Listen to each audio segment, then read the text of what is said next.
Good morning, my name is Jesus. Behind the camera, I got my man Axel. Today I'll be briefly explaining to you some of the stuff that we do here in advanced manufacturing, aka machine tool. Some of the things include the milling machine, which I got right behind me, which I'll show in a second. We also got measuring tools. I'll show you that whenever we get to that. We also do blueprint reading and program rating. Program rating, we do them from the Chromebook and we transfer them into our machine. Then we select the program that we want to run that varies in very many different products. We could do drilling programs, you know how to do reaming programs, tapping programs, all of the above. Anything that we need to do in the shop is mostly going to run from a program and on this machine right here.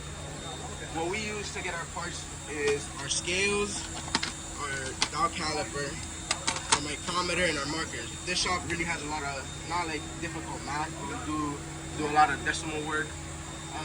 Another thing that we do in the shop, like I said, was we write our programs and then we transfer them into our machine. The machine, some of the things we have worked on in the shop is this part right here. It has our holes tapped, drilled, cutouts, all of the above, right? Then we got this one as well. Pretty cool stuff that we do here in advanced manufacturing. But yeah, that's about it.